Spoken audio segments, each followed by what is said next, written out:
classroom had this picture. And most of the grandmothers that I would go and visit, they all had this picture of Jesus or something similar to it up in their house. And maybe you did too. I think most Christians in America today, when they think about Jesus, they think about someone that looked like that. But this guy never existed. This guy is a hoax. This is fake news.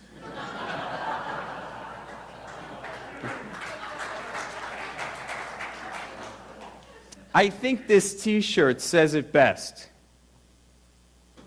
Jesus was not white.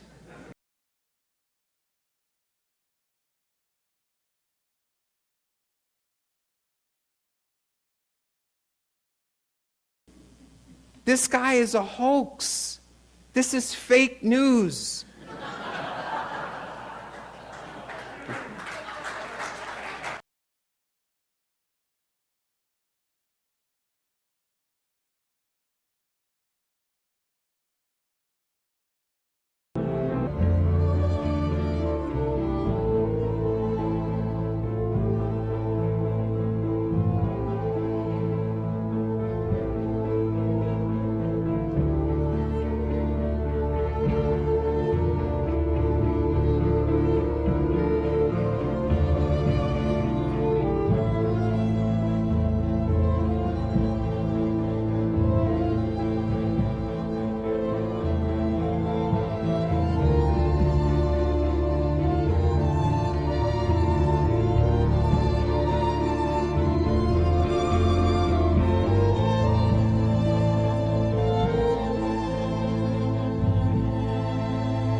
What are the anthropologists and archaeologists going to do in dealing with this information?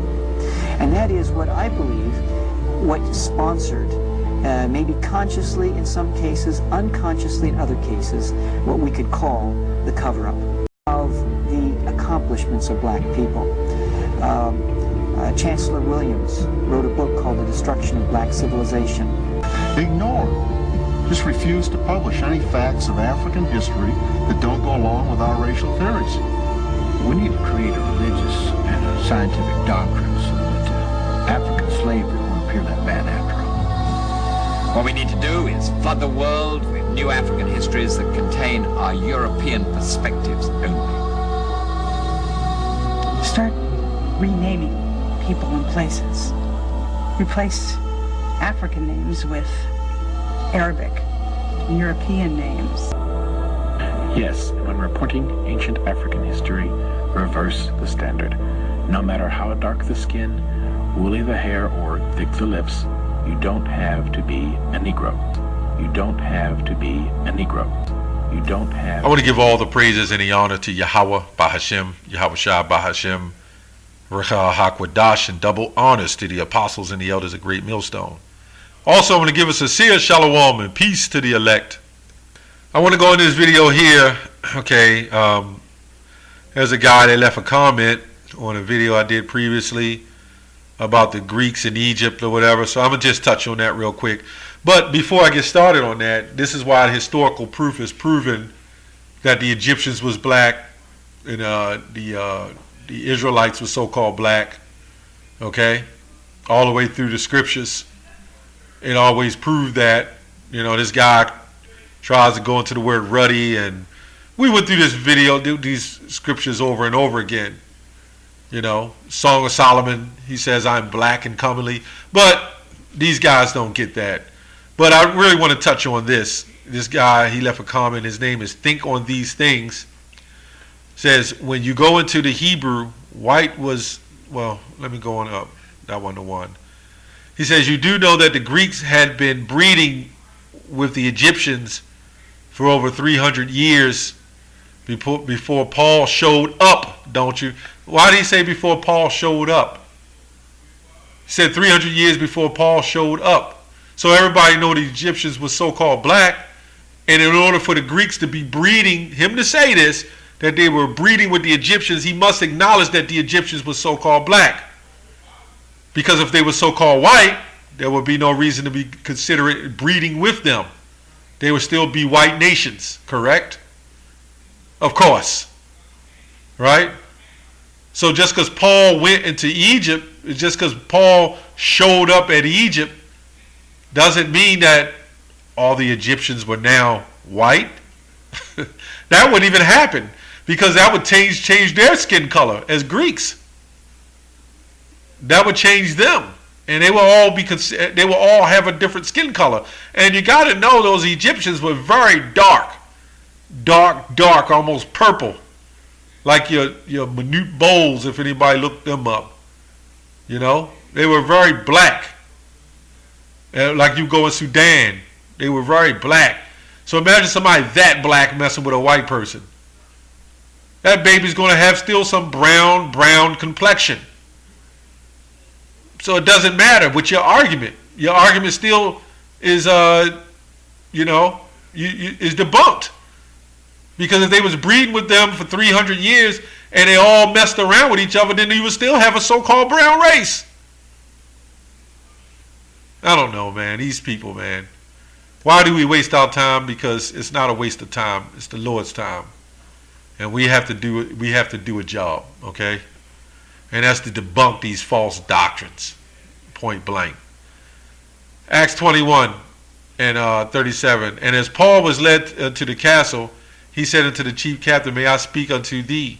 Who said, Canst thou speak Greek? Art not thou an Egyptian? Now, why is he mentioning him being an Egyptian? Right? The Egyptians were so-called black people, okay? Which before these days made us an uproar and laid us out into the wilderness, 4,000 men, and were murderers. So he sent me the clip on the Egyptians, which I pretty much know the history on this, you know. Alexandria, that's why you had what you call Alexandria, Egypt. And Ptolemy, well, you know, his generals, and one of them was Ptolemy, who took over in 323 BC, somewhere around there, and declared himself the Pharaoh or whatever. Anyway, let me read a little bit, make sure I remember it. It's called Hellenistic Times, you know, of Alexander, okay? And this is what Paul was doing. This is why Paul went to these different churches in these different places, because of the Hellenistic period, because of the Greek influence on Israelites. See, he thinks just because you go into Egypt and somebody claimed to be Greek, you know, the Egyptians had to adopt the Greek customs too. You know, that's why you see on the money today, you have Greco-Roman and Egypt all together in America.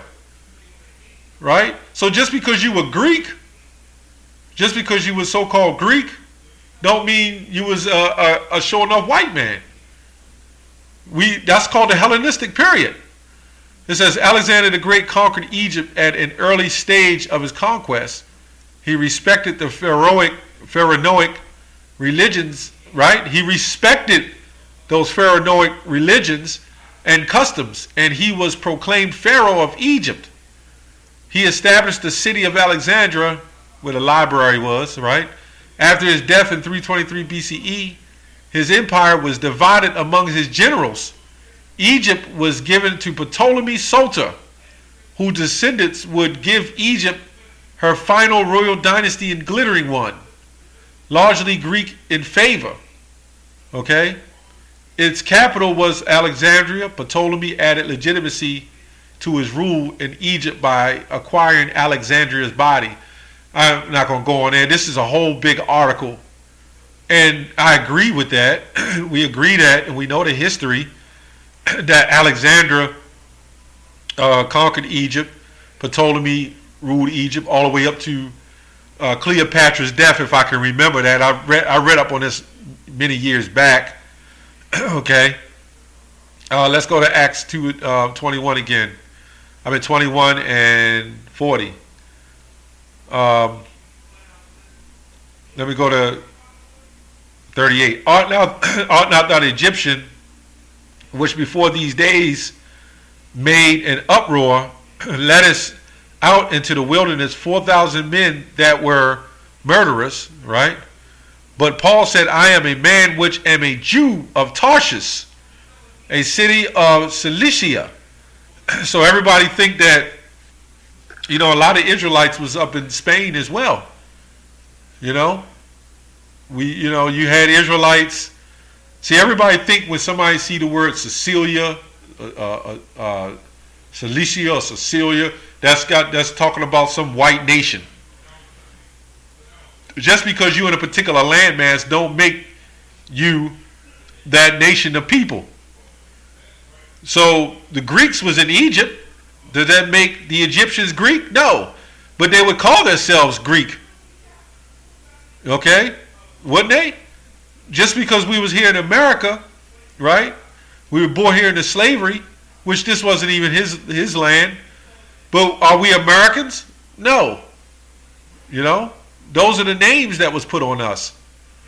So just because you live in a particular land don't make you that nation of people. That's what people can't get. So if this is why people say, well, what about what's her name? The Moabitess. What's her name? Ruth. Okay. What about Moses? Would have Moses been calling himself an Egyptian? Okay, it's not about the land you live in, it's about your nationality. Okay, let's go to 2 Corinthians 11-22. It says, where are we at? It says, are they Hebrews? So am I. Are they the Israelites? So am I. Are they the seed of Abraham? So am I. Right? So Paul was staking his claim in his heritage. So we've proven that Jesus is not a so-called white man. The apostles was not so-called white people, and we understand that Paul would have been a so-called black person who was an Israelite. And that's why I'm putting it together. So you want people trying to say Paul, you had to be like a white man. He was the white man. When all historical proof proves different. And this is what these people are trying to do. They're trying to erase it, they cover it up, but their own people are telling the truth. Their own people are telling the truth. You can't get away from it. And that's all I'm trying to point out. The fact that if Paul was an Israelite and a so-called black man, and he went to so-called, and went to Egypt, and this person say, okay, they were breeding for 300 years, and if that was the case and they were breeding for 300 years, although the Egyptians would keep their separate community who wouldn't believe in that, even the people, though they still bred with them, still they would still be so-called black people. Regardless, whether they was Egyptian or Greek or whatever you want to call it, if they so-called breeded and as black as those Egyptians were, and they breeded with them, would they still been so-called black people? And would Paul has still went into a land with black people? I'm talking about their ideology. And we all know just because you got two dark nations don't make you the same people. This is why when you go to 7-Eleven, they would never say, oh, I'm a Negro too. Go into one of those pizza spots. Some so-called Arabs, man. Them Ishmaelites. Go into one of those, all those different nations that got those food spots, the Hamites and various other nations. They won't say that they're so-called Negro because we're different. Romans 11:1, I say then, have God cast away his people? Yahweh forbid, for I also am an Israelite of the seed of Abraham, of the tribe of Benjamin. Okay? So at the end of the day, it wouldn't matter. At the end of the day, if whatever color they were in Egypt, going into their ideology, and they were so-called brown skin, some white, black, Paul, this is what this person said. Paul, they was already breeding 300 years. They ain't talking about breeding like they had some coalition together, held hands and got together and decided to just intermingle and marry one another. That's in 2020, man. That stuff you see going on now is going on now. Even at the time we was brought over into slavery, man. It wasn't just so quick to go up there and just mess with those the opposite nation like that, although it did happen. And they didn't do it because they knew that them children that came out, they would be, you know, they would be ostracized. It wasn't accepted like that. And this is what this guy thinks. This guy's still thinking in like 2000, the 21st century, you know? This is what these people think, man. They can never go back to the ancient times and how it was back then. And the information is right there in front of them, you know? Anyway, you know, I just wanted to touch on that. That's all I have on that. Shalom.